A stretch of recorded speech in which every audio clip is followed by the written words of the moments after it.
नमस्कार दोस्तों, मैं अमृत साहू और आप सभी का लक्ष्य सेवा संस्थान में हार्दिक स्वागत है। तो आइए दोस्तों, आज हम पढ़ेंगे वर्ण विचार। वर्ण विचार जो कि हिंदी में एक बहुत ही महत्वपूर्ण टॉपिक होता है, जो कि आगामी परीक्षा के लिए, जैसे आगामी परीक्षा के रूप में आपके शिक्षक भर्ती परीक्षा है, शिक्षक पात्रता परीक्षा है, प्री डीएड एवं प्री बीएड की परीक्षा है, एवं व्यापम से संबंधित और भी बहुत सारे जो प्रतियोगी परीक्षा, उसके लिए बहुत ही महत्वपूर्ण टॉपिक है वर्ण विचार। वर्ण विचार से बहुत सारे प्रश्न पूछे जाते हैं, जिसको मैं आपको एक ही वीडियो के माध्यम से आपको पूरा जो है वर्ण विचार से संबंधित जो महत्वपूर्ण तथ्य है उसको क्लियर कराने का प्रयास करूंगा। तो आइए आज की क्लास की शुरुआत करते हैं। सबसे पहले देखते हैं वर्ण विचार में वर्ण क्या होता है। तो वर्ण जो है भाषा की सबसे छोटी इकाई होती है, जिसका और खंड या टुकड़ा नहीं किया जा सकता। वर्ण क्या है? भाषा की सबसे छोटी इकाई होती है। देखिए, भाषा की सबसे छोटी इकाई क्या है? वर्ण है, जिसका खंड या टुकड़ा नहीं किया जा सकता। ठीक है। और वर्ण भाषा का क्या होता है? लिखित रूप होता है। याद रखिएगा, वर्ण क्या है? भाषा का लिखित रूप। भाषा का लिखित रूप आपको पूछा जाए तो वर्ण, और वर्ण को ही क्या कहा जाता है? ध्वनि कहा जाता है। ठीक है। तो आगे देखिए, ध्वनि क्या है? तो शब्दों की आधारशिला होती है। ध्वनि क्या है? शब्दों की आधारशिला। ध्वनि के बगैर शब्द की कल्पना भी नहीं की जा सकती। बगैर ध्वनि के शब्द की कल्पना जो है संभव ही नहीं है। ठीक है, याद रखिएगा, ध्वनि के बगैर शब्द की कल्पना नहीं की जा सकती। ध्वनि भाषा का क्या होता है? मौखिक रूप होता है। याद रखिए, वर्ण भाषा का लिखित रूप। वर्ण क्या है? भाषा का लिखित रूप है। और ध्वनि क्या है? ध्वनि जो है मौखिक रूप है। ध्वनि क्या हो? ध्वनि क्या है? मौखिक रूप है। भाषा का मौखिक रूप ध्वनि, और लिखित रूप क्या है? वर्ण है। ठीक है, आगे देखिए। ठीक है, यहां पे देखिए नोट करने वाले दिया है भाषा की सबसे छोटी इकाई। तो भाषा की सबसे छोटी इकाई क्या होती है? वर्ण होती है। भाषा की सबसे छोटी इकाई वर्ण होती है। यहां देखिए, भाषा की सबसे छोटी इकाई क्या है? वर्ण है। तथा भाषा की सार्थक लघुत्तम या फिर छोटी इकाई, भाषा की सार्थक कहा जाए, सार्थक, भाषा की सार्थक लघुत्तम या छोटी इकाई क्या है? तो याद रखिएगा, भाषा की सार्थक छोटी इकाई होती है शब्द। केवल आपको पूछा जाए कि भाषा की छोटी इकाई क्या है, तो भाषा की छोटी इकाई होती है वर्ण। लेकिन सार्थक छोटी इकाई कहा जाए तो सार्थक में होगा शब्द। याद रखिएगा। ठीक है, इसके आगे देखिए वर्णमाला। वर्णमाला क्या है? तो वर्णों के व्यवस्थित समूह को वर्णमाला कहा जाता है। वर्णों के व्यवस्थित समूह ही क्या है? वर्णमाला है। हिंदी में वर्णों की कुल संख्या कितनी है? तो 52 वर्ण है। हिंदी में वर्णों की संख्या कितनी है? 52 वर्ण। याद रखिएगा, हिंदी में वर्णों की संख्या 52, जिसमें देखिए स्वर वर्ण 11, मूल स्वर देखिए स्वर वर्ण कितना है? 11, व्यंजन वर्ण है 33, संयुक्त व्यंजन है 4, उच्छिष्ट, इसी को द्विगुण व्यंजन भी कहा जाता है। उच्छिष्ट या द्विगुण कहे तो 2, और अयोगवाह वर्ण कहे तो 2। ठीक है, इस प्रकार 11 और 33 कितना हो गया? 11 33 हो गया 44, और 44 और 4 48, 48 और 2 50, और 50 और 2 52। इस प्रकार ये हो गया 52 वर्ण। ठीक है, अब देखिए वर्ण के प्रकार। तो वर्ण को 2 भाग में बांट दिया गया है। वर्ण को कितने भाग में बांटा गया है? 2 भाग में। पहला है स्वर वर्ण और दूसरा है व्यंजन वर्ण। स्वर वर्ण और व्यंजन वर्ण। ठीक है, तो सबसे पहले हम पढ़ेंगे स्वर वर्ण को। स्वर वर्ण होता क्या है? ऐसा वर्ण जिनके उच्चारण में किसी अन्य वर्णों की सहायता नहीं लेनी पड़ती। ऐसा वर्ण जिनके उच्चारण में किसी अन्य वर्णों की सहायता नहीं लेनी पड़ती, क्या कहलाता है? स्वर वर्ण कहलाता है। ऐसा वर्ण जिनके उच्चारण में किसी अन्य वर्णों की सहायता नहीं लेनी पड़ती है, क्या कहलाता है? स्वर वर्ण कहलाता है। और स्वर वर्णों का अन्य नाम क्या है? स्वर वर्णों को स्वतंत्र वर्ण भी कहा जाता है। स्वर वर्ण को क्या कहा जाता है? स्वतंत्र वर्ण। और स्वर वर्णों की संख्या कितनी है? 11। देखिए, अ, आ, ई, उ, री, ए, ओ और औ। कुल 11 देखिए, आ, ई, उ, ए, री, ए, ओ और औ। इस प्रकार ये 11 स्वर्ण होंगे। कितने स्वर वर्ण? 11 स्वर वर्ण। याद रखिएगा यदि अयोग वाह को शामिल कर दें तो स्वर वर्णों की संख्या कितनी हो जाती है? 13 हो जाती है। अयोग वाह मतलब अम और अहा। ठीक है, स्वर वर्णों की संख्या कितनी है? 11। स्वर वर्णों की संख्या 11, अम और अहा को शामिल करने पर 13। एक चीज और याद रखिएगा, मूल स्वरों की संख्या कितनी? तो मूल स्वर 4 है, छोटा आ, छोटा ई, छोटा उ और री। तुमसे यदि पूछा जाए कि मूल स्वरों की संख्या कितनी है तो मूल स्वर है 4। याद रखिएगा मूल स्वर कितने हैं? 4 ही है, छोटा आ, छोटा ई, छोटा उ और री। ठीक है, अब देखिए ये जो स्वर है, स्वर को हमारे आचार्य पतंजलि जी ने क्या किया था? परिभाषित किया था। उनके अनुसार स्वयं राजन्ते स्वरा अनुवद भवति व्यंजन मिति। देखिए स्वयं राजन्ते स्वरा अनुवद भवति व्यंजन मिति, अर्थात स्वर क्या है? स्वर स्वतंत्र है और व्यंजन उन पर आश्रित या आधारित। इसके अनुसार क्या है? स्वयं राजन्ते स्वरा, अर्थात स्वर क्या है? स्वतंत्र है, अनुवद भवति व्यंजन मिति, और व्यंजन उन पर आधारित। ठीक है, याद रखिएगा स्वर क्या होता है? स्वतंत्र होता है और व्यंजन परतंत्र होता है। स्वर वर्ण जो है स्वतंत्र वर्ण होता है, स्वर स्वतंत्र याद रखिएगा, और व्यंजन परतंत्र वर्ण होता है। ठीक है, स्वरों का वर्गीकरण तो सामान्यतः कितने प्रकार के होते हैं स्वर? 3 प्रकार के, ह्रस्व या मूल स्वर, दीर्घ स्वर और संयुक्त स्वर।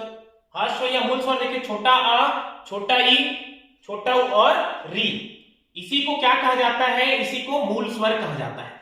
छोटा आ, छोटा ई, छोटा उ और री को क्या कहा जाता है? मूल स्वर। यदि आपसे परीक्षा में पूछा जाए कि मूल स्वरों की संख्या कितनी है तो मूल स्वरों की संख्या है 4। ठीक है, दीर्घ स्वर देखिए बड़ा आ, बड़ा ई और बड़ा उ। ठीक है, दीर्घ स्वर कितने? 3, बड़ा आ, बड़ा ई और बड़ा उ। संयुक्त स्वर, संयुक्त स्वर किसको कहते हैं? जो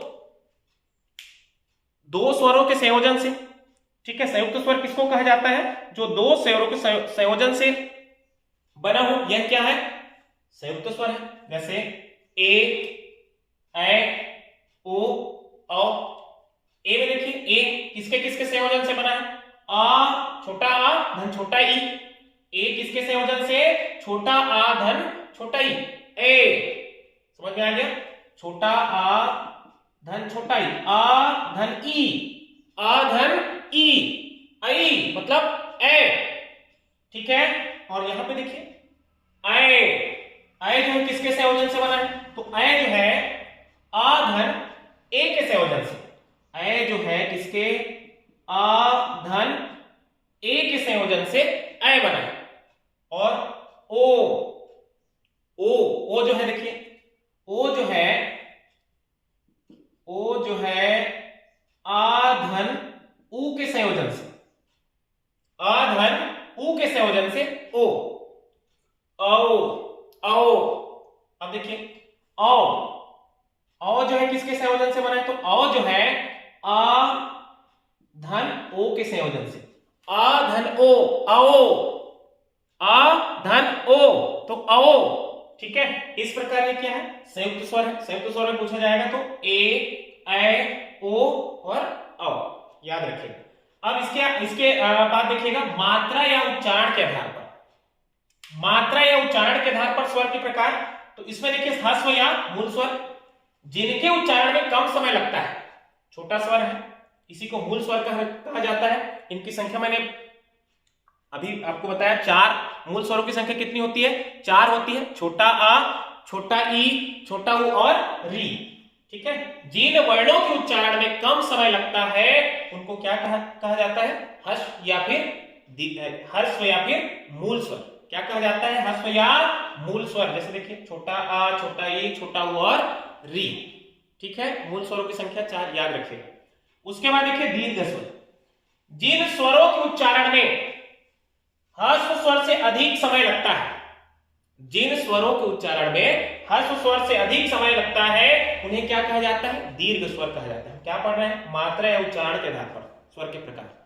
तो देखिए क्या है? बड़ा आ, बड़ा ई, बड़ा उ, ए, ओ, औ। मात्रा या उच्चारण के आधार पर देखिए, बड़ा आ दीर्घ स्वर में, बड़ा ई, बड़ा उ, ए, ओ और औ। ठीक है, उसके बाद देखिए प्लुत स्वर। प्लुत स्वर क्या है? ऐसा स्वर जिनके उच्चारण में दीर्घ स्वर से भी अधिक समय लगता है।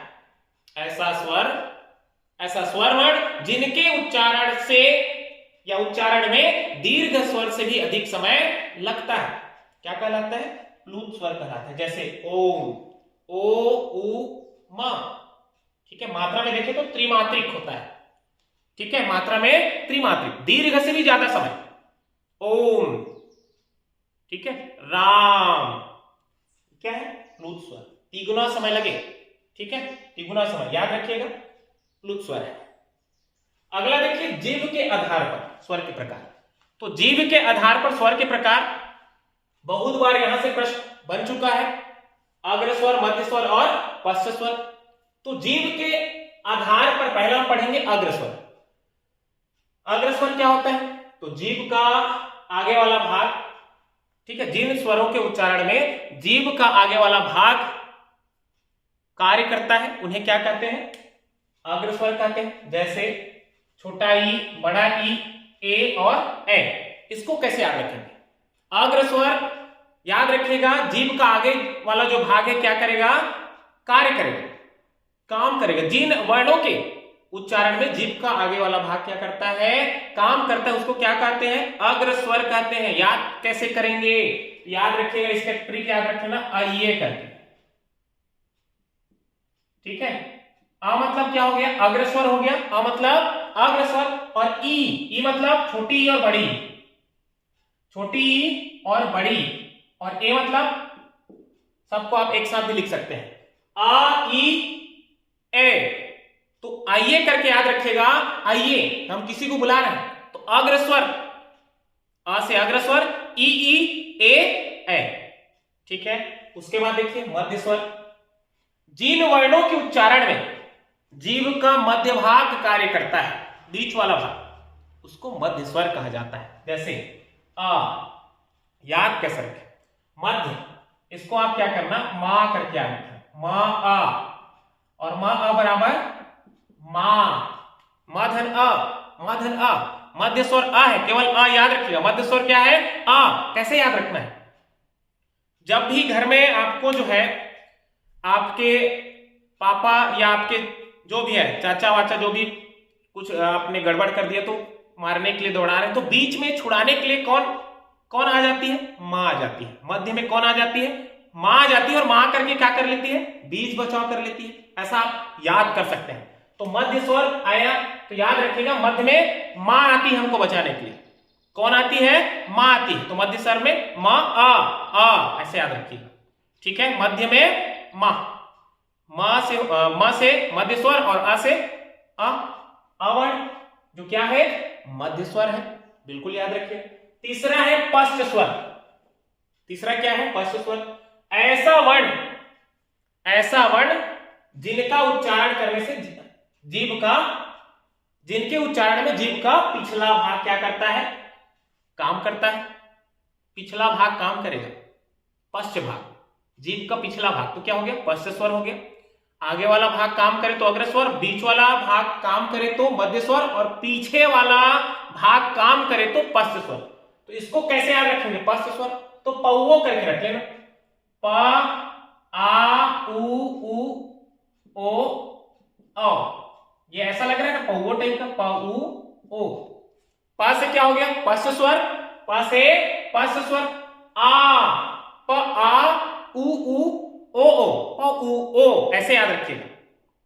पश्च स्वर में प, उ, ओ और औ, प, ओ, ऐसे पौवो करके रखना, याद हो जाएगा। देखिए, अग्र में आइए करके रखना है, अग्र में आइए। ठीक है, याद हो गया। आ से अग्र स्वर, ई, ए। ठीक है, उसके बाद मध्य में आ, जैसे मैंने आपको बताया ना, कुछ भी हम उपद्रव वगैरह कर देते हैं तो हमारे पापा लोग जो है क्या करते हैं? मारते हैं, पीटते हैं। तो बीच बचाव के लिए हमारी मां आती है। ठीक है, बीच में आके हमको बचा लेती है। तो बीच में मध्य में याद रखिएगा, मध्य में आ। और पश्च में देखिए पश्च स्वर के रूप में पौवो करके कर देना, प मतलब पश्च स्वर हो गया आ उ ओ औ, ठीक है, ऐसा याद रखना। अब उसके बाद देखिए ओठों की स्थिति के आधार पर, ओठों की स्थिति के आधार पर वृत्तमुखी और अवृत्तमुखी। तो ये वृत्तमुखी होता क्या है, स्पष्ट है, क्लियर है। वृत्त कैसा होता है, गोलाकार होता है। वृत्त कैसा होता है, गोलाकार। वृत्तमुखी की बात कहे तो हमारा जो है होंठ किसके आकार का हो जाएगा, वृत्त के आकार का हो जाएगा। ऐसा वर्ण जिनके उच्चारण से या उच्चारण में होंठ का आकार वृत्त जैसा हो जाए, वृत्ताकार अर्थात गोलाकार हो जाए, ऐसे वर्ण को वृत्तमुखी वर्ण कहा जाता है। देखो होंठ किसके आकार का, वृत्त के आकार का हो जाता है, मैंने वही बताया। ऐसा वर्ण जिनके उच्चारण से होंठ का आकार गोलाकार हो जाए अर्थात वृत्त के आकार का हो जाए, तो क्या कहा जाता है, वृत्तमुखी वर्ण कहा जाता है। जैसे ऊ, देखो ऊ, ये जो होंठ है कैसा दिख रहा है, वृत्त जैसा। ऊ ऐसा गोला हो जा रहा है, लुढ़क जा रहा है। ऊ ओ औ, ठीक है, ऊ ओ औ। उसके बाद देखिए अवृत्तमुखी, ऐसा वर्ण जिनके उच्चारण से होंठ का आकार वृत्त के आकार का नहीं होता है अर्थात गोलाकार नहीं होता है, ऐसे वर्ण को क्या कहा जाता है, अवृत्तमुखी कहा जाता है। वृत्तमुखी मतलब होंठ का आकार वृत्त के जैसा गोलाकार, और अवृत्तमुखी मतलब होंठ का आकार वृत्त के जैसा नहीं अर्थात गोलाकार नहीं होगा, ठीक है। जैसे आ हमें कहा हो रहा है, आ ई ए, ठीक है, आ गोलाकार हो रहा है क्या, नहीं हो रहा है। देखो आ ई ए, समझ में आ गया। अवृत्तमुखी से तात्पर्य यही है कि होंठ का आकार, ऐसा वर्ण जिनके उच्चारण से होंठ का आकार गोलाकार नहीं होता है, और गोलाकार हो तो वृत्तमुखी है, उ ओ औ, ठीक है। इसके बाद मुख द्वार के खुलने के आधार पर स्वर के प्रकार, मुख द्वार के खुलने के आधार पर, तो पहला देखिए विवृत,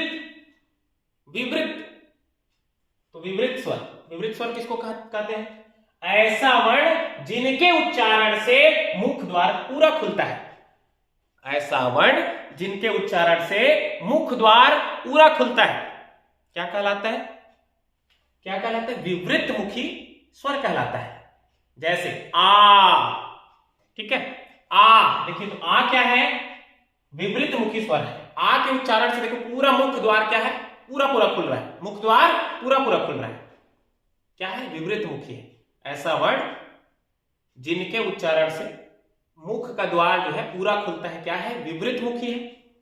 अर्धविवृत स्पष्ट है, ऐसा वर्ण जिनके उच्चारण से मुख द्वार आधा खुले या आधा खुलता है क्या कहलाता है, अर्धविवृत, ठीक है, अर्धविवृत स्वर कहलाता है। जैसे आ ए औ, आ ए औ, ये क्या है, अर्धविवृत स्वर है, ठीक है। संवृत क्या है, संवृत मतलब ढका हुआ, संवृत मतलब क्या होता है, ढका हुआ, संवृत मतलब ढका हुआ। जैसे देखिए यहां पे, ऐसा वर्ण जिनके उच्चारण से मुख द्वार लगभग बंद रहता है, लगभग बंद रहता है, क्या कहलाता है, संवृत स्वर कहलाता है। जैसे ई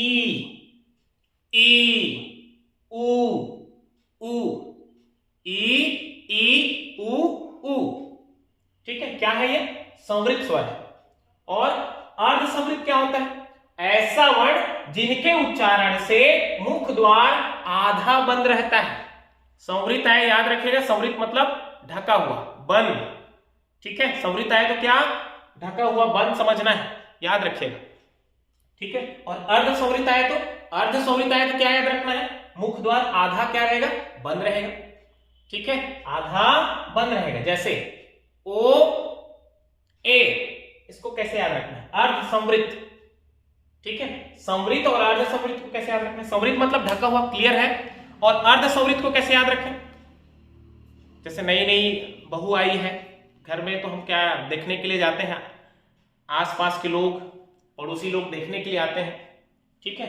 जाके तुरंत कोई उसके घूंघट को ऐसे, है ना, ढका हुआ रहता है, आधा ढका रहता है, पूरा नहीं, आधा ढका रहता है, उसको ऐसे जाके कोई हटा रहा है, तो बहू जो है तुरंत ओए, ऐसा, ओए क्या कर रहा है, मतलब समझ में आ रहा है, ओए, अर्ध संवृत, तो ओ और ए ऐसे याद रखेंगे, ओ ए क्या है, अर्ध संवृत है, क्या है, अर्ध संवृत है, आधा बंद रहेगा, ठीक है, आधा बंद रहेगा, मुख द्वार क्या रहेगा, आधा बंद रहेगा, अर्ध संवृत, और संवृत मतलब लगभग पूरा बंद, संवृत मतलब पूरा बंद। विवृत मुख द्वार, ओपन बोलते हैं इसको, विवृत ओपन, मुख द्वार पूरा खुला रहेगा, और अर्धविवृत मुख द्वार आधा खुलेगा। पूरा खोलना है तो आ करके गला फाड़ी, आ, समझ में आ गया, क्या है ये, विवृत है, ठीक। आगे देखिए, घोषत्व के आधार पर, अर्थात अली जिहा, अली जिहा अर्थात कौवे की स्थिति के अनुसार स्वर के कितने प्रकार, देखो, अनुनासिक और निर्नुनासिक। प्रश्न बनता है अनुनासिक क्या है, अनुनासिक, तो अनुनासिक ऐसा वर्ण जिनके उच्चारण से हवा मुंह तथा नाक दोनों से, हवा मुख तथा नाक दोनों से निकले, ऐसा वर्ण जिनके उच्चारण से, ठीक है, हवा जो है मुख और नाक दोनों से निकले, क्या कहलाता है, अनुनासिक कहलाता है। ये लिखा है ना, कौवे, जैसे गांव, आंगन, चांद, सांचा, ये सब क्या है, अनुनासिक है। मुख, हवा जो है मुख से और नाक से, दोनों से, मुख तथा नाक दोनों से निकले, क्या कहलाता है, अनुनासिक कहलाता है। जैसे कौवे की स्थिति काव काव काव, समझ में आ रहा ना, यही तो अली जीव है, कौवे की स्थिति के अनुसार काव काव काव, गांव गांव गांव, समझ में आ रहा है, ठीक है, ये क्या है, अनुनासिक है। मतलब हवा जो है मुंह के साथ नाक से भी निकलेगा, मुंह के साथ नाक से भी, ठीक है, हवा मुंह के साथ कहां, नाक से भी, क्या है ये, अनुनासिक है। और निर्नुनासिक क्या है, हवा केवल मुंह से निकलेगा, नाक से नहीं, निर्नुनासिक, नाक से नहीं, किससे, मुंह से, हवा किससे निकलेगा, मुंह से निकलेगा। जैसे इधर, उधर, यहां, वहां, आप, अपना, इत्यादि, ये सब क्या है, निर्नुनासिक है। निर्नुनासिक क्या होता है, ऐसा वर्ण जिनके उच्चारण से, ठीक है, जिनके उच्चारण से हवा केवल मुंह से निकले, नाक से नहीं, निर्नुनासिक, नाक से नहीं, यहीं से आप पकड़ लोगे, निर्नुनासिक, निर्नु नाक से नहीं, निर्नुनासिक, निर्नु किससे नहीं, नाक से नहीं, केवल किससे निकलेगा, हवा मुंह से निकलेगा, याद रखिएगा। और अनुनासिक में नाक और मुंह दोनों से निकलेगा, अनुनासिक में नाक और मुंह दोनों से निकलेगा, याद, गांव, इधर से आवाज आ रहा है नाक से, गांव, और मुंह से भी निकल रहा है, ठीक है, समझ में आ गया, गांव, आंगन, चांद, सांचा, इत्यादि बहुत सारे उदाहरण है, ठीक है। अब देखिए स्थान के आधार पर, तो स्थान के आधार पर पहला देखिए कंठ, कंठ में आ और विसर्ग, विसर्ग मतलब आहा, कंठ में क्या हो गया, आहा, इसको लास्ट में आपको अच्छे से बता दूंगा, याद रखिएगा, कंठ में क्या आएगा, आहा, ठीक है। उसके बाद देखिए तालव्य, तालव्य में ई, उसके बाद मूर्धन्य, मूर्धन्य में देखिए री, इसको कैसे याद रखना, री और मुंह, री मतलब ऋषि, मुंह मतलब मुनि, मूर्धन्य, देखिए मूर्धन्य क्या है, री है, री से ऋषि, और मूर्धन्य मुंह से क्या हो गया, मुनि हो गया, ऋषि मुनि ऐसे याद रखेगा, मूर्धन्य आया तो ऋषि का री याद रखेगा, ठीक है, ऋषि मुनि। ओष्ठ, ओष्ठ, ओष्ठ से उच्चारण में ऊ, समझ में आ गया। कंठ तालव्य, कंठ और तालु दोनों से, तो क्या है, ए, कंठोस्य, तो कंठोस्य में ओ आओ, कंठ और ओष्ठ ये दोनों से उच्चारित होता है, कंठोस्य है, तो क्या है, ओ और औ। उसके बाद अनुनासिक, अभी मैंने बताया, आ, ऐसा आ, ये क्या है, अनुनासिक है, अनुनासिक मतलब किससे, मुंह और नाक दोनों से, ठीक है। निर्नुनासिक, केवल मुंह से, नाक से नहीं। जैसे अ, आ, ई, उ, और अनुस्वार, अनुस्वार मतलब ठीक है।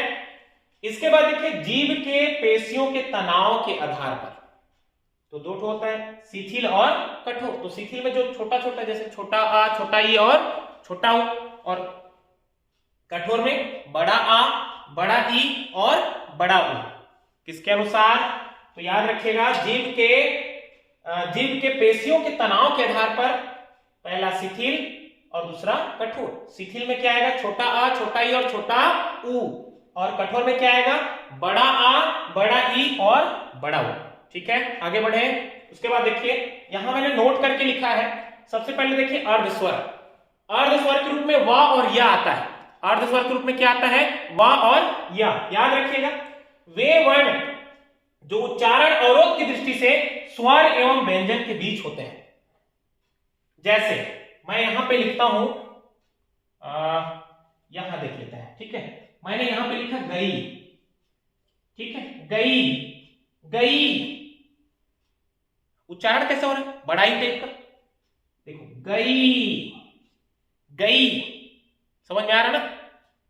चाहिए, चाहिए और चाहिए, समझ में आ गया?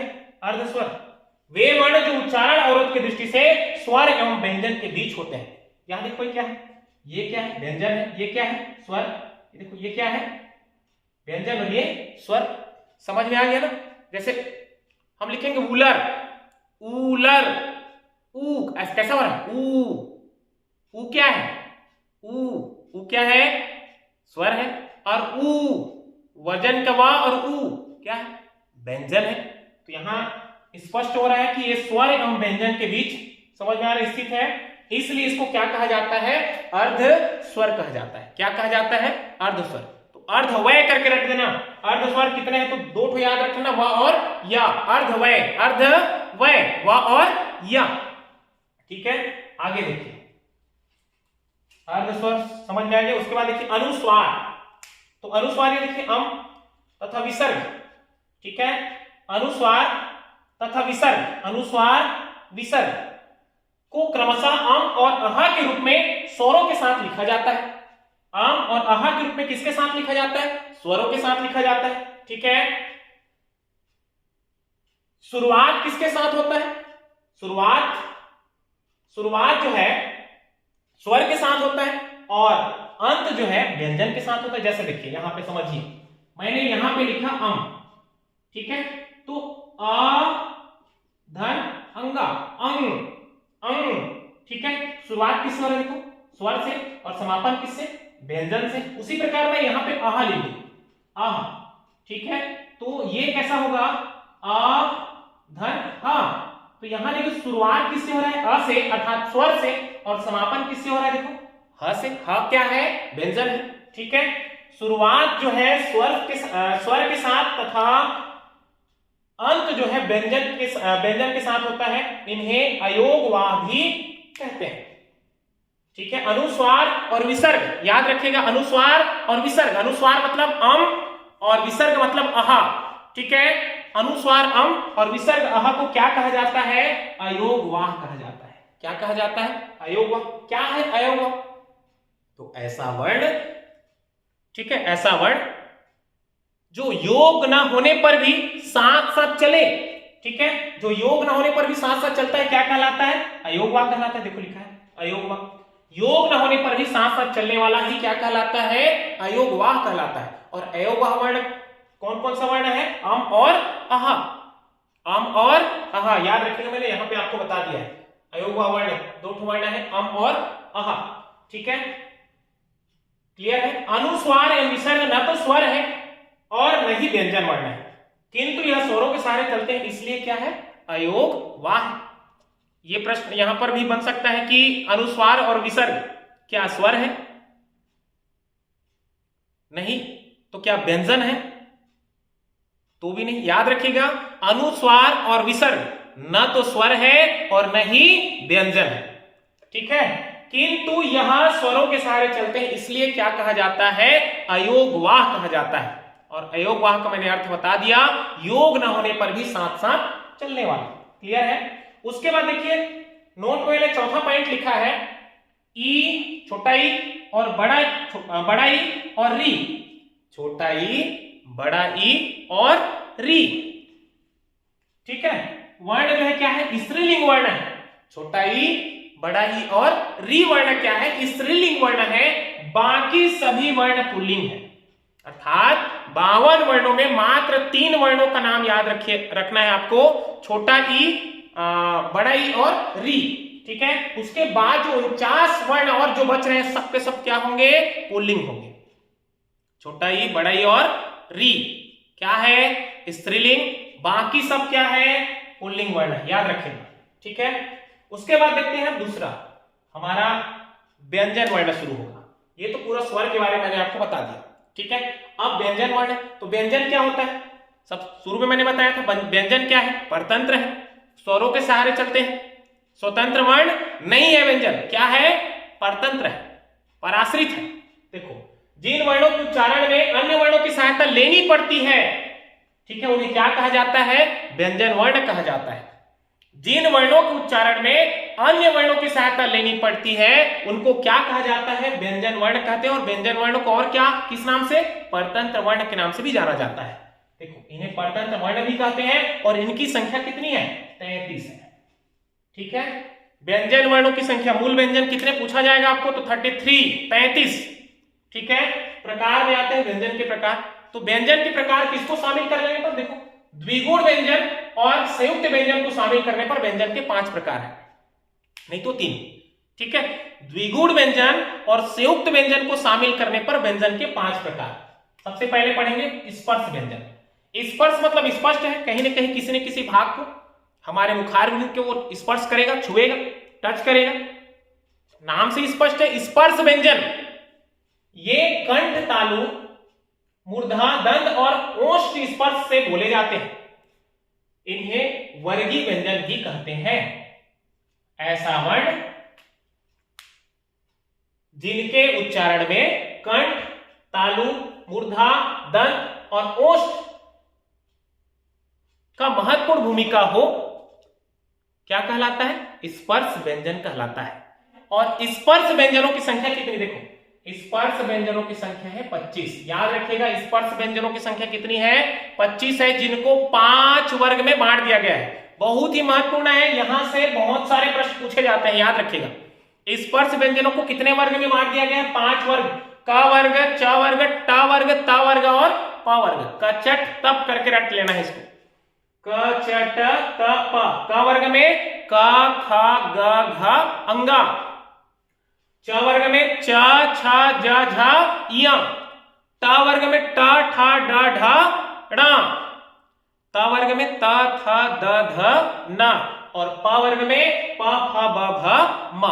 उच्चारण स्तर कैसे याद रखेंगे, क वर्ग का उच्चारण कहां से होता है, च वर्ग का उच्चारण कहां से होता है, ट वर्ग का उच्चारण कहां से होता है, त वर्ग का और प वर्ग का कहां से होता है। तो सबसे पहले याद रखिएगा ये 5 जो क्रम है, कचट तब करके रखना है इसको। देखो यहीं से नाम, ठीक है, यहां पे मैं लिख देता हूं क च ट त प। का मतलब क वर्ग, च वर्ग, ट वर्ग, त वर्ग और प वर्ग, कचट तब। अब देखिए क वर्ग, कंठ, क से कंठ और क से क वर्ग। यहां देखो कंठ है, याद कैसे करना है, लंबे समय तक याद कैसे में रहेगा, तो याद रखिएगा ये कंठ है, तो कंठ से क वर्ग। ठीक है, कंठ, क वर्ग का उच्चारण स्थल है कंठ, और क वर्ग में क्या क्या है, क ख ग घ अंगा। ठीक है, और कंठ के आगे आओगे तो तालु आएगा। ठीक है, देखो तालम, च वर्ग का उच्चारण है तालु, कंठ के आगे ऊपर छत तालु। ठीक है, तो तालव्य, तालु से किसका, च वर्ग का, च छ ज झ य हो गया। तालु के आगे आओगे तो मूर्धा, मूर्धन्य। देखो तीसरा हमारा क्या है वर्ग, ट वर्ग, ट ठ ड ढ ण, ट ठ ड ढ ण, इसका उच्चारण कहां पे, मूर्धन्य। सबसे पहले हमने देखिए यहां अंदर से बाहर निकलना, देखो कंठ, कंठ के आगे तालु, तालु के आगे मूर्धा, ऐसे याद रख लेना है। ये याद करने के लिए और बेहतरीन मतलब तरीका है, बिल्कुल आप इसको आसानी से याद कर सकते हैं। ठीक है, कंठ, फिर तालु, तालु के आगे मूर्धा, और मूर्धा के आगे देखिएगा ता वर्ग, ता वर्ग में दांत, मूर्धा के आगे देखो ये दांत, दांत, ठीक है, दांत से उसका उच्चारण होता है किसका, ता वर्ग का, त थ द ध न, त थ द ध न, और दांत के आगे देखो क्या है, ओष्ठ है, ओष्ठ, और ओष्ठ से किसका उच्चारण होगा देखो प वर्ग से, प फ ब भ म। जब तक हम ये दोनों होठ को नहीं सटाएंगे, नहीं जुड़ाएंगे, जोड़ेंगे नहीं, तब तक जो है इन वर्णों का उच्चारण संभव नहीं है। जैसे प वर्ग में देखिए प, फ, ब, भ, म, ठीक है, प, फ, ब, भ, म, इसका उच्चारण स्थल क्या है, ओष्ठ है। तो यहां से बाहर निकलना है कंठ, फिर तालु, फिर मूर्धा, मूर्धा के आगे दांत, और दांत के आगे सबसे बाहर में ये ओष्ठ याद रखेगा, ठीक है। और ये 5 वर्ग का नाम क्रम से याद रखना है, कचट तप, कचट तप करके, क्लियर है। आगे देखिए स्पर्श व्यंजन वर्णों का वर्गीकरण। स्पर्श व्यंजन को और बांट दिया गया है घोषत्व के आधार पर। तो घोषत्व के आधार पर घोष वर्ण और अघोष वर्ण। घोष वर्ण कौन कौन सा वर्ण है, तो याद रखिएगा घोष वर्ण देखिए ऐसा वर्ण जिनके उच्चारण में स्वर तंत्रिका में कंपन न हो, ऐसा वर्ण जिनके उच्चारण से स्वर तंत्रिका में कंपन होगा, याद रखिएगा क्या कहलाएगा, घोष वर्ण कहलाएगा, घोष वर्ण। और घोष वर्णों की संख्या पूछेगा आपसे तो 31 है, 31 घोष वर्णों की संख्या कितनी है, 31 है। कैसे याद रखेंगे घोष वर्ण 31, देखो उदाहरण दिए हैं, प्रत्येक वर्ग का तीसरा, चौथा, पांचवा, ठीक है, प्रत्येक वर्ग का तीसरा, चौथा, पांचवा वर्ण, ठीक, साथ में फिर सभी स्वर और अंतस व्यंजन, और हा, क्या क्या, प्रत्येक वर्ग का, देखो 5 वर्ग है, 5 वर्ग, और 5 वर्ग का वर्ग में देखिए प्रत्येक वर्ग का तीसरा, चौथा, पांचवा, देखिए पहला वर्ग हम देखते हैं क वर्ग, तो ये तीसरा, चौथा, पांचवा अर्थात ग घ अंगा। दूसरे वर्ग का क्या होगा, जा झ इया। तीसरे वर्ग का क्या होगा, ड ढ ड़, और चौथे वर्ग का क्या होगा, द ध न, और पांचवें वर्ग का ब भ म।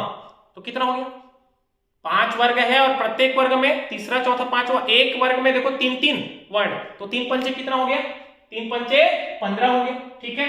उसके बाद देखिए सभी स्वर, स्वरों की संख्या कितनी है, 11, स्वरों की संख्या कितनी है, 11। तो यहां पे याद रखिएगा ये 15 धन 11 धन अंतस्थ व्यंजन। तो अंतस्थ व्यंजन जो है, अंतस्थ व्यंजन 4 है। अंतस्थ व्यंजन कौन कौन सा, य र ल व, ये हो गया 4, और ह को मिला करके देखो लास्ट में, 15 11 कितना हो गया, 26, और 4 30 और 1 31। याद कैसे रखें, ये टोटल जो है 31 जो वर्ण है इसको हम याद कैसे करें, घोष वर्ण है करके कैसे जानेंगे, ठीक है, घोष वर्ण है करके कैसे याद करेंगे। तो इसका एक मैं सरल तरीका आपको बताता हूं। जैसे किसी चीज को हम पढ़ रहे हैं, याद नहीं हो रहा है, ठीक है, याद नहीं हो रहा है, तो क्या करते हैं, उसको बार बार दोहराते हैं, बार बार याद करते हैं। जैसे छत्तीसगढ़ी में बोलते हैं ना, बार बार घोष में कैसे याद नहीं हुई, 3 बार घोष, 4 बार घोष, 5 बार घोष, कैसे याद नहीं हुई। छत्तीसगढ़ी में हम लोग बोलते हैं ना, 3 बार घोष, 4 बार घोष, 5 बार घोष। तो तीसरा, चौथा और पांचवा कैसे घोषणा है, ठीक है, 3 बार घोषणा है, 4 बार घोषणा है, 5 बार घोषणा, मतलब क्या हो गया, प्रत्येक वर्ग का तीसरा, चौथा, पांचवा वर्ण हो गया। और घोषणा कैसे है, सस्वर घोषणा है। घोषणा कैसे है, सस्वर घोषणा, मतलब सभी स्वर, ठीक है, सस्वर, स्वर के साथ, और अंदर से आवाज आना चाहिए, अंतरात्मा से आवाज को अंतस्थ व्यंजन, और लास्ट में एक ठो हा करके याद रखेना, ठीक है। 3 बार घोषणा है, 4 बार घोषणा है, और 5 बार घोषणा है, सस्वर घोषणा है, अंतरात्मा से आवाज आए ऐसे घोषणा है। समझ में आ गया, 3 बार, 4 बार, 5 बार, मतलब प्रत्येक वर्ग का तीसरा, चौथा, पांचवा, प्रत्येक वर्ग का तीसरा, चौथा और पांचवा वर्ण, ठीक है, सभी स्वर, ठीक, अंतरात्मा मतलब अंतस्थ व्यंजन, और हा, ये सब क्या है, घोष वर्ण है। क्लियर है भाई, याद हो गया, 3 बार, 4 बार, 5 बार सस्वर घोषणा है, अंतरात्मा से आवाज है वैसा घोषणा है, ठीक है, और ह को याद रखना, बस इतना। इसके बाद है अघोष वर्ण।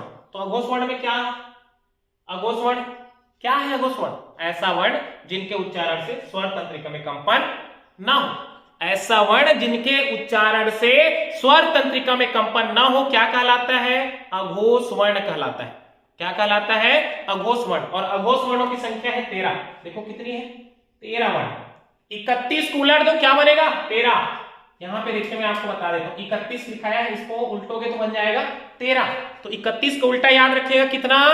13। ठीक है, अब क्या बच गया है? तीसरा, चौथा, पांचवा तो हो गया प्रत्येक वर्ग का। तो यहां पे आपको याद रखना है प्रत्येक वर्ग का पहला व दूसरा वर्ण प्लस ऊष्म व्यंजन। ठीक है, अघोष में क्या याद रखना है? प्रत्येक वर्ग का पहला व दूसरा वर्ण और ऊष्म व्यंजन। देखिए पहला और दूसरा, तो यहां पे देखिए का वर्ग का का और खा हो जाएगा, चा का चा छा, ता का टा और ठा, ता वर्ग का ता और था, और पा वर्ग का पा और था। ठीक है, तो ये दो पंचे कितना? प्रत्येक वर्ग में दो दो है, तो दो पंचे 10 हो गया। और ऊष्म व्यंजन, तो ऊष्म व्यंजन के रूप में लिखिए सा। ठीक है, सा और सा, ये 3 जो है, और ये 10, 10 और 3 कितना हो गया? 13। 10 और 3 13 वर्ण। अघोष में याद रखिएगा, अघोष वर्ण की संख्या कितनी है? तो 13। तो 13 कैसे याद रखेंगे हम? प्रत्येक वर्ग का पहला व दूसरा वर्ण, क्लियर है, और क्या? ऊष्म व्यंजन, और ऊष्म व्यंजन के रूप में सा सा सा। हाँ तो किसमें दे दिए? हाँ जो है इसमें ऊष्म व्यंजन की संख्या 4 होती है, लेकिन हा जो है क्या है? घोष वर्ण है। हा क्या है? घोष वर्ण है। तो क्या बच गया? सा सा और सा बच गया। क्लियर है भाई? अब देखिए प्राणत्व के आधार पर, ठीक है, किसके आधार पर? प्राणत्व के आधार पर व्यंजन के प्रकार, तो नहीं, स्पर्श व्यंजन के प्रकार। प्राणत्व के आधार पर स्पर्श व्यंजन के प्रकार देखिए क्या क्या है? अल्प प्राण पहला, और दूसरा महाप्राण। अल्प प्राण क्या है? ऐसा वर्ण जिनके उच्चारण से, अल्प प्राण याद रखिएगा, ठीक है, ऐसा वर्ण जिनके उच्चारण से गर्म वायु का प्रक्षेपण कम हो। ऐसा वर्ण जिनके उच्चारण से गर्म वायु का प्रक्षेपण कम हो, क्या कहलाता है? अल्प प्राण कहलाता है। ठीक है, उदाहरण देखो दिया है, प्रत्येक वर्ग का पहला, तीसरा, पांचवा वर्ण और अंतस्थ व्यंजन। प्रत्येक वर्ग का पहला, तीसरा, पांचवा वर्ण और अंतस्थ व्यंजन, ठीक है, क्या कहलाता है? अल्प प्राण। याद कैसे रखें? अल्प प्राण कौन कौन सा वर्ण जो है अल्प प्राण के अंतर्गत आता है, इसको याद कैसे रखें? तो याद करने के लिए मैं आपको ट्रिक बताता हूं। अति पाप का अंत होता ही है, अति पाप का अंत होता ही है, मैं यहीं पे लिख देता हूं। ये जो है इसका ट्रिक जो है अल्प प्राण का, याद रखिएगा। अल्प प्राण कैसे याद रखेंगे? अति पाप का अंत होता ही है। अत्यधिक कोई पाप करेगा तो एक ना एक दिन जाएगा ही, उसका अंत निश्चित है। तो अति पाप का अंत होता ही है, अति पाप का अंत। तो देखिए आ से क्या हो गया? अल्प प्राण हो गया, अल्प प्राण। तीसरा, पांचवा और पहला, प्रत्येक वर्ग का पहला, तीसरा और पांचवा वर्ण, प्रत्येक वर्ग का पहला, तीसरा और पांचवा वर्ण। अंत, अंत मतलब क्या हो गया? अंतस्थ, अंतस्थ व्यंजन। देखिए अति पाप का अंत होता ही है, अति पाप का अंत होता ही है। अ से क्या हो गया? अल्प प्राण हो गया, अ से अल्प प्राण। ती से क्या हो गया? तीसरा वर्ण, पा से पांचवा वर्ण और पा से पहला वर्ण, मतलब प्रत्येक वर्ग का पहला, तीसरा और पांचवा वर्ण। ठीक है, देखो पहला, तीसरा और पांचवा वर्ण। और अंत मतलब अंतस्थ व्यंजन। ठीक है, जैसे देखिए प्रत्येक वर्ग का पहला, तीसरा और पांचवा। पहला क्या है? पहला वर्ण का, तीसरा वर्ण गा और पांचवा वर्ण अंगा। ठीक है, पहला, तीसरा, पांचवा। इसमें भी वही होगा, चा, जा और या, पहला, तीसरा, पांचवा। इसमें देखेंगे प वर्ग में तो पा, बा और मा। क्लियर है भाई? समझ में आ गया? अति पाप का अंत होता ही है। क्लियर है? अति पाप का अंत होता ही है, ऐसा याद रखेंगे। ये हो गया अल्प प्राण। ठीक है, आ से हो गया अल्प प्राण, तीसरा, पांचवा, पहला प्रत्येक वर्ग का। ठीक है, तीसरा, पांचवा पहला वर्ण, और अंत मतलब अंतस्थ व्यंजन। यहां क्लियर है? कंफ्यूज वाली तो बातें नहीं। अंत मतलब अंतस्थ व्यंजन, 1, 3, 5 और अंतस्थ व्यंजन। ठीक है, उसके बाद देखिए महाप्राण। महाप्राण क्या है? महाप्राण किसे कहा जाता है? तो महाप्राण वर्ण ऐसा वर्ण जिसके उच्चारण से गर्म वायु का प्रक्षेपण अधिक हो। ऐसा वर्ण जिनके उच्चारण से गर्म वायु का प्रक्षेपण अधिक होता है उसे महाप्राण कहा जाता है। ऐसा वर्ण जिनके उच्चारण से गर्म वायु का प्रवाह अधिक हो क्या कहलाता है? महाप्राण कहलाता है। ठीक है, जैसे उदाहरण में लिखा हूं यहां पे दूसरा, चौथा वर्ण और ऊष्म व्यंजन। प्रत्येक वर्ग का दूसरा और चौथा वर्ण प्लस ऊष्म व्यंजन क्या होता है? महाप्राण होता है। याद कैसे रखें? ठीक है, याद कैसे रखें कि कौन सा वर्ण जो है अल्प प्राण का है और कौन सा वर्ण जो है महाप्राण का है। तो मैंने अल्प प्राण का अभी बताया आपको एक ट्रिक जो है, अति पाप का अंत होता ही है, अति पाप का अंत होता ही। उसी प्रकार देखिए महाप्राण का, दो चार जन महान प्राणी होते उसने बनना चाहिए। इसका ट्रिक है महाप्राण का, महाप्राण। दो चार जन महान प्राणी होते, दो चार जन महान प्राणी होते उसने बनना चाहिए, उसने बनना चाहिए। देखिए महाप्राण कैसे याद रखेंगे? तो दो चार जन महान प्राणी होते, सही बात है। कलयुग में जो है ना बहुत लोग आपको देखने को मिलेगा, लेकिन जो महान आत्मा है वो दो ही चार होंगे, दो ही चार मिलेंगे आपको। ठीक है, कलयुग में आपको जो है दो चार लोग ही ऐसे मिलेंगे जो महान होंगे। ठीक है, तो याद रखिएगा दो चार जन महान प्राणी होते, दो चार जन महान। तो दो मतलब प्रत्येक वर्ग का दूसरा वर्ण, चार मतलब प्रत्येक वर्ग का चौथा वर्ण, दो चार। ठीक है, महान प्राणी मतलब महाप्राण, महान प्राणी मतलब महाप्राण। ठीक है, और उसने बनना चाहिए। तो उसने कैसा लग रहा है? मतलब उसने कैसा लग रहा है? उसने जो है ऊष्म व्यंजन, ऊष्म व्यंजन। ठीक है, उसने उसने उसने ऊष्म, समझ में आ गया? तो दो चार जन महान प्राणी होते, दो चार जन महान प्राणी होते उसने बनना चाहिए। तो महाप्राण मतलब प्रत्येक वर्ग का दूसरा और चौथा वर्ण। प्रत्येक वर्ग का दूसरा और चौथा मतलब देखिए यहाँ पे प्रत्येक वर्ग का दूसरा क्या है? देखो का वर्ग में खा और घा, खा और घा। चा वर्ग में देखो छा और झा। ठीक है, उसी प्रकार ता वर्ग में यदि हम देखें तो दूसरा क्या होगा? था होगा और चौथा धा होगा। ठीक है भाई, यहाँ पे और क्या आएगा? यहाँ पे ऊष्म व्यंजन। क्या आएगा? ऊष्म व्यंजन। क्लियर है? प्रत्येक वर्ग का दूसरा चौथा, ठीक है, प्रत्येक वर्ग का दूसरा और चौथा वर्ण साथ में ऊष्म व्यंजन। ऊष्म व्यंजन मतलब स और ह। ठीक है, यहाँ पे देखिए दो चार जन प्राणी, दो चार जन महान प्राणी होते, दो चार जन महान प्राणी होते उसने बनना चाहिए। तो दो मतलब दूसरा वर्ण, चार मतलब चौथा वर्ण, महान प्राणी मतलब महाप्राण और उसने मतलब ऊष्म व्यंजन। ठीक है, ये क्या है? महाप्राण है। ऐसा वर्ण जिनके उच्चारण में गर्म वायु का प्रक्षेपण अधिक हो। गर्म वायु का प्रक्षेपण अधिक हो तो क्या है? महाप्राण है। क्या है? महाप्राण। उसके बाद देखिए पहला तो हमने पढ़ लिया स्पर्श व्यंजन। ठीक है, और स्पर्श व्यंजन के जो को जितने वर्ग में बांटा उनके बारे में हमने जानकारी जो है इकट्ठा की, जैसे घोषत्व के आधार पर तो घोष और अघोष।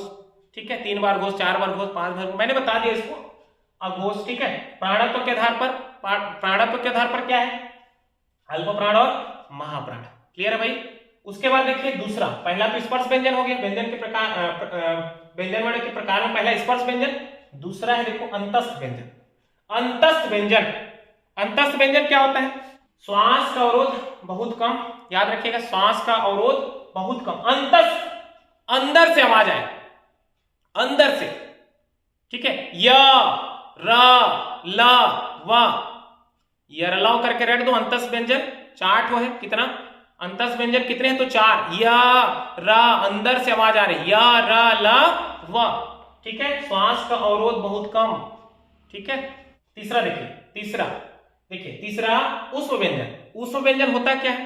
ठीक है, उच्चारण रगड़ या घर्षण से उत्पन्न गर्म वायु से हो उसे क्या कहेंगे? ऊष्म व्यंजन कहेंगे। और ऊष्म व्यंजन की संख्या कितनी है? तो 4 है, स और हा। उसके बाद चौथा देखिए द्विगुण। चौथा क्या है? द्विगुण या फिर उत्क्षिप्त व्यंजन। ठीक है, क्या है ये द्विगुण या उच्छिप्त व्यंजन। ठीक है, देखिए जिह्वा मूर्धा को स्पर्श कर तुरंत नीचे हो जाए, जिह्वा मूर्धा को स्पर्श कर तुरंत नीचे हो जाए, उसे क्या कहा जाता है, द्विगुण या फिर उच्छिप्त व्यंजन कहा जाता है। इनकी संख्या है 2, अड़ा और अढ़ा। देखिए अड़ा और अढ़ा, ये क्या है, उच्छिप्त या फिर द्विगुण व्यंजन है। क्या होता है द्विगुण व्यंजन, तो द्विगुण व्यंजन जो है जिनके उच्चारण में जिह्वा मूर्धा को स्पर्श कर, जिह्वा किसको स्पर्श कर, मूर्धा को स्पर्श कर तुरंत नीचे आ जाए, तुरंत नीचे हो जाए, क्या कहलाता है, द्विगुण या फिर उच्छिप्त व्यंजन। जैसे अड़ा अड़ा, देखो अड़ा अड़ा और अढ़ा अढ़ा, जिह्वा जो है किसको, मूर्धा को स्पर्श करके तुरंत नीचे आ रहा है, अड़ा अढ़ा। ठीक है, उसके बाद पांचवा है संयुक्त व्यंजन। पांचवें नंबर पे क्या है, संयुक्त व्यंजन है। और संयुक्त व्यंजन मतलब समझ में आ रहा है, संयुक्त व्यंजन किसको कहते हैं, दो या दो से अधिक अक्षरों से मिलकर बने व्यंजन को ही क्या कहा जाता है, संयुक्त व्यंजन कहा जाता है। इनकी भी संख्या कितनी है, 4। संयुक्त व्यंजन की संख्या है 4। कैसे पढ़ना, छ, छत्री वाला, छ त्र ज्ञ और स्र, एक साथ पढ़ देना, छत्रज्ञ स्र, छत्रज्ञ स्र, ये 4 याद रखिएगा। अब ये संयुक्त व्यंजन है, यहां से प्रश्न बनता है, देखिए छ किन किन दो जो है वर्णों के संयोजन से, त्रा किन के संयोजन से और ज्ञ किन के संयोजन से, स्रा किन के संयोजन से। तो याद रखिएगा ये जो छ है, छ जो है क में हलंत रहेगा, याद रखिए, क धन स षटकोण वाला स, क धन षटकोण वाला स बराबर 6। और त्रा देखिए, त्रा त्रा जो है त धन र बराबर त्रा, त धन र। ठीक है, उसके बाद बात देखिए ज्ञानी का ज्ञा, तो ज्ञानी का ज्ञा बार बार इनको जो है पूछा जाता है, याद रखिएगा, ज धन य, ज में हलन धन य, ज धन य बराबर हो जाएगा ज्ञ। देखो पढ़ो इसको, ज्ञ ज्ञ, मतलब समझ में आ रहा है ना, ज धन य बराबर ज्ञ। और एक और बच गया स्रा, स्रा जो है शक्कर या संजम वाला सा लिखिएगा, संजम के सा या शक्कर के सा, और सा में हलन धन र, तो ये हो गया स्रा। ठीक है, षटकोण का सा किस पे रहेगा, तो छतरी वाला देखिए, छ है तो क धन क्या हो गया, स, षटकोण का सा क धन सा, जैसे अंग्रेजी में हम लिखते हैं ना, जैसे हम यहाँ पे छतरी लिख दिए, छतरी का छ, इसका क्या होता है, KSH, समझ में आ गया, KSH, छ, अच्छा ऐसे KSH, समझ में आ रहा है। तो संयुक्त व्यंजन जैसे पूछा जाए तो दो या दो से अधिक अक्षरों से मिलकर बने, है ना, वर्ण ही क्या है, संयुक्त वर्ण या संयुक्त व्यंजन कहलाते हैं। और संयुक्त व्यंजनों की संख्या कितनी है, संयुक्त व्यंजनों की संख्या है 4। छत्रज्ञ स्र करके याद रखना, छतरी का छ, का धन षटकोण का सा। ठीक है, उसके बाद देखिए ज्ञानी का ज्ञा, तो ज धन या, ज धन या, त्रिशूल का त्रा मतलब ता धन रा, और एक और बच गया स्रा, तो शक्कर का साधन रा या संजम का साधन रा, इसको याद रखिएगा। इसके बाद देखिए नोट करके मैं यहां पे लिखा हूं महत्वपूर्ण जो फैक्ट चीज है। ठीक है, जैसे पार्श्विक, पार्श्विक वर्ण, कौन सा वर्ण जो है पार्श्विक वर्ण होता है, तो याद रखिएगा ला, ये जो ला है पार्श्विक है, पार्श्व मतलब बगल, ये जीव जब हम उच्चारण करते हैं तो जीवा के बगल से, ये लिखा हूं, जिनके उच्चारण में हवा जीभ के बगल से निकल जाए, ला, बगल से निकल गया, ला ला, जीभ जो है ना ऐसा हो जाता है धनुष के कारण, ला ला, जीभ, समझ में आ रहा है। पार्श्विक मतलब हवा किससे, पार्श्व मतलब होता है बगल, पार्श्व मतलब बगल, किनारा।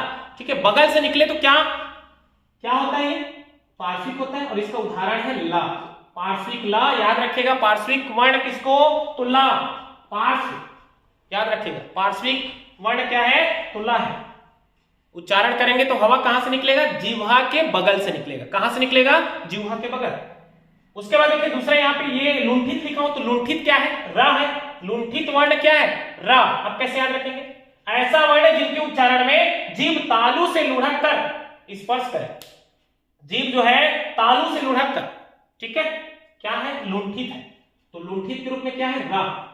लुंठित के रूप में क्या है, रावण। लुंठित, लुंठित में याद रखना रा, पार्श्विक में ला और लुंठित में रा। ठीक है, लिखो, जिनके उच्चारण में जीभ तालु से लुढ़क कर स्पर्श करे, रा रा। ठीक है, क्या है ये, लुंठित है। ठीक है भाई, आगे देखिए, मोस्ट, आईएमपी, मतलब जो परीक्षा की दृष्टि से देखा जाए तो सबसे महत्वपूर्ण जो है यहां पे है हिंदी ध्वनियों के उच्चारण स्थान। हिंदी ध्वनियों के उच्चारण स्थान। तो सबसे पहले देखिए, मैंने नाम लिखा है यहां पे, फिर वर्ण लिख दिया है और उच्चारण स्थान लिखा है। ध्यान से आप पढ़िएगा, इसको एक बार में ही याद हो जाएगा। देखो, कंठ, तालु, मूर्धा, दंत, ओष्ठ, ये तो यहां जो हमने पढ़ा वही है। 5 वर्ग के जात, 5 वर्गों तक देखिए, कंठ, ठीक है, तालु, मूर्धा, दंत, ओष्ठ, यहां तक देखिए। सबसे पहले देखते हैं हम कंठ, कंठ वर्ण। कंठ जो वर्ण है उसके रूप में देखिए क्या क्या, कंठ वर्ण में कौन कौन सा वर्ण आते हैं, तो पूरा पूरा क वर्ग आएगा, क वर्ग, अ, आ, विसर्ग, विसर्ग का मतलब अहा और हा। कंठ जो वर्ण है उसके अंतर्गत कौन कौन से वर्ण आते हैं, तो सबसे पहले पूरा क वर्ग आएगा, क वर्ग, फिर आ, फिर विसर्ग और हा। ठीक है, उच्चारण स्थान कंठ से। ठीक है, उसके बाद तालु। तो तालु से देखिए, तालव्य वर्ण कौन कौन सा है, तालव्य वर्ण में पूरा च वर्ग, च वर्ग, ई, या और सा, शक्कर का सा। ठीक है, उच्चारण स्थल क्या, तालु। देखो, कंठ, तालु, उसके आगे आएगा मूर्धा, मूर्धा के आगे दांत और दांत के आगे होंठ। ये 5 तो आपको ऐसे याद हो जाएगा। तीसरा देखिए, मूर्धन्य वर्ण। तो मूर्धन्य वर्ण में देखिए पूरा पूरा ट वर्ग, ठीक है, पूरा ट वर्ग, उसके साथ में रा, री और सा, रा, री और सा, षट्कोण का सा याद रखिएगा। शक्कर का सा तो पहले हो गया है यहां पे तालव्य में, शक्कर के सा में, शक्कर के सा किस में आएगा, तालव्य में, और षट्कोण का सा मूर्धन्य में आएगा। ठीक है, याद रखिएगा। उच्चारण स्थल क्या है, मूर्धा है। उसके बाद देखिए दंत, दंत वर्ण, वर्ण कौन कौन सा आएगा, तो दंत में देखिए ता वर्ग, पूरा पूरा पूरा ता वर्ग याद रखिएगा, ता, था, दा, धा, न, साथ में सा और ला। उच्चारण स्थल दंत का दांत से होगा। उसके बाद देखिए ओष्ठ, ओष्ठ, तो ओष्ठ पूरा पूरा प वर्ग और उ और बड़ा उ, छोटा उ और बड़ा उ, उच्चारण स्थल ओष्ठ। क्लियर है। उसके बाद देखिए कंठ तालव्य वर्ण, कंठ तालव्य वर्ण, ए और ए, कौन कौन सा वर्ण आएगा कंठ तालव्य में, शुरू में मैंने बताया था ए और ए क्या है, संयुक्त स्वर है।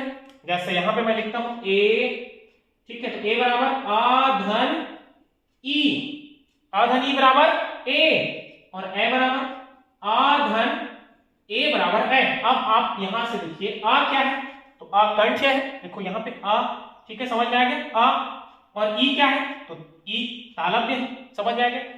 ये दोनों जब इसमें है तो होगा क्या है, कंठ और तालु होगा। आ जो है कंठ से उच्चारित होता है, ई जो है तालु से उच्चारित होता है, और दोनों का संयोजन क्या कहलाता है, ए कहलाता है। तो ए का उच्चारण स्थल क्या हो जाएगा, कंठ और तालु, तो कंठ तालव्य, ठीक है, कंठ तालु से उच्चारित होगा। उसके बाद देखिए कंठ, कंठोस्य वर्ण, तो कंठोस्य वर्ण में है ओ और औ, कंठोस्य में ओ और औ, कंठोस्य, ठीक है, कंठोस्य, इसमें ओ और अ है।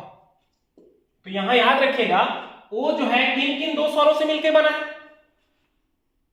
ओ आ धन उ, ठीक है, और आ धन ओ। अब यहां पे आप देखिए ये जो है आ क्या है, कंठ से उच्चारित होता है, ये देखो आ, और ये उ क्या है, उ देखो कहां पे है, ये ओष्ठ है।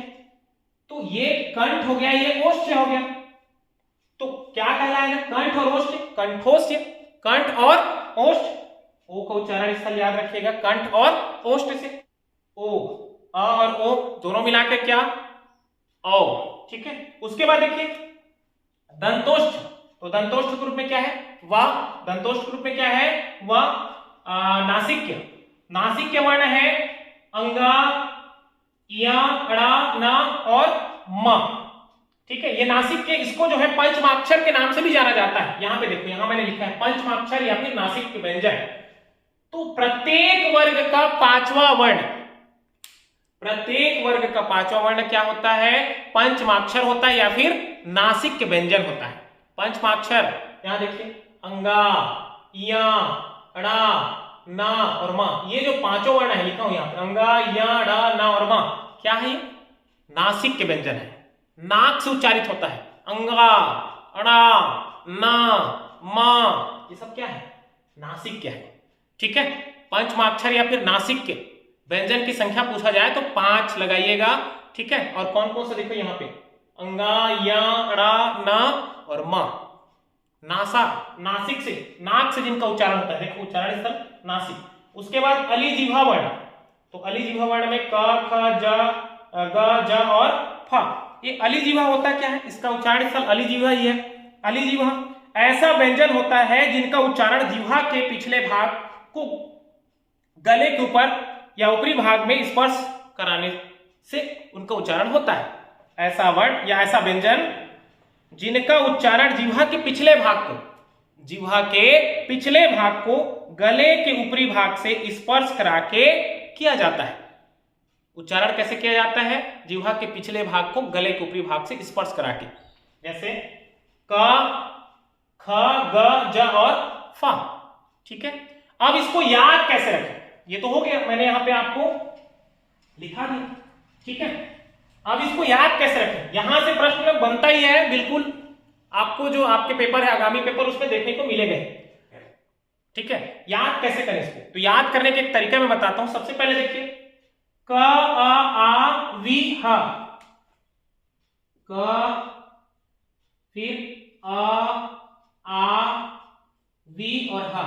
ठीक है, का मतलब क्या हो गया? क वर्ग हो गया। आ, फिर वी मतलब विसर्ग और ह। इतने का उच्चारण कहां से होता है? कंठ से। क, आ, वी, ह, कवि ह। ठीक है, क, आ, वी, ह। ठीक है, हमने कवि को क्या क्या बोला? देखो, च वर्ग में आते हैं, च, ई, या और स। कवि को हमने क्या कहा? चाय पीने की कहा, चाय यस, चाय यस, स मतलब शक्कर। चाय और शक्कर देखो दोनों का रिलेशन बढ़िया जम रहा है। चाय, च, ई, या और स, मतलब यहां पे देखिए कंठ के बाद क्या आता है? तालु। तो तालु में देखिए पूरा च वर्ग का उच्चारण, च, छ, ज, झ, या, और ई, या और स, इतने का उच्चारण कहां से होता है? तालु से होता है। क्लियर है? कवि को हमने क्या कहा? चाय, चाय, चाय में स, शक्कर, चाय शक्कर पी ले। तो क्या बोल रहा है? देखो, अब तीसरा ट, र, री और सा। कवि को हम चाय पीने के लिए बोल रहे हैं, तो क्या बोल रहे हैं कवि? टर, री, टर, चाय नहीं पिया, रिसा जाते, री और सा, टर, री, सा। कवि को हम चाय पीने के बोलते हैं, तो क्या बोलता है कवि? टर, टर, चाय नहीं पियो, जाओ, टर, और री और सा, रिसा जाते। तो री, सा, ऋषि, ऋषि वाला षटकोण वाला सा रहेगा, याद रखिएगा। यहाँ पे चाय या और सा मतलब शक्कर, चाय और शक्कर, शक्कर के साथ, समझ में आ गया? उसके बाद टर, हम कवि को बोल रहे हैं कि चाय पी लो, तो चाय नहीं पी लो, टर रे, समझ में आ रहा है? टर रे, टर, री, सा, टार बोल दे रहा है, टर, री, रिसा जात। ठीक है, उसके बाद आगे देखिए, तावल, त, सा, ला। तो हम जो है मजाकिया अंदाज में उनको बोलते हैं तसाला। त मतलब पूरा त वर्ग, स और ला, त, थ, द, ध, न, समझ में आ गया? त, साल, मजाकिया अंदाज में जैसे हम लोग तसाला ऐसे बोल देते हैं, उस टाइप का तसाला। ठीक है, उसके बाद क्या आएगा? देखो, प, उ, ठीक है, प, उ, त, साला, फिर प, उ, प, उ, ठीक है, प, उ, मतलब समझ में आ रहा होगा? ता साला, ता चाय नहीं पियसता, पौवा पिबे, प उ उ, पौवा पिबे। चाय नहीं पिया तो प उ उ, मतलब पूरा प वर्ग, प फ ब भ म और उ और उ। समझ में आया? सबसे पहले देखिए कंठ, कंठ के आगे तालु, तालु के आगे मूर्धा, मूर्धा के आगे दांत और दांत के आगे ओष्ठ। तो सबसे पहले क वर्ग का मैं आपको स्पष्ट करा देता हूं। क अ आ वी ह, मतलब पूरा क वर्ग, अ आ वी मतलब विसर्ग, विसर्ग मतलब अह और ह, ठीक है, इतने का उच्चारण। क आ वी ह, हमने क्या बोला उनको? चा, च ई य, और चाय में शक्कर, च ई ई य, च वर्ग पूरा, च छ ज झ य, च छ ज झ य और य, और दोनों ई याद रखना, च ई य, च ई य, और चाय में क्या? शक्कर के सा, ठीक है। तब क्या बोलता है कभी? अब आ गया ट वर्ग, पूरा च वर्ग का उच्चारण किससे होता है? च वर्ग का उच्चारण होता है तालु से। उसके बाद देखिए, अब उसके बाद ट वर्ग आएगा, तो कभी क्या कहा? कभी के सामने मैंने चाय लेके गया, तार रे, तार, ट र री और स, तार रे करके रिसा जाते। तो ट वर्ग में क्या? ट ठ ड ढ ण, तार री, ट मतलब पूरा ट वर्ग और र री और षटकोण का सा, ऋषि, याद रखिएगा। उसके बाद देखिए त वर्ग में आते हैं, त, तो त वर्ग में देखिए ट वर्ग का उच्चारण कहां से? मूर्धा से। फिर ट वर्ग का उच्चारण कहां से? मूर्धा से। तो ट वर्ग में देखिए पूरा पूरा ट ठ ड ढ ण और र री सा, इतना हो गया रिसाग।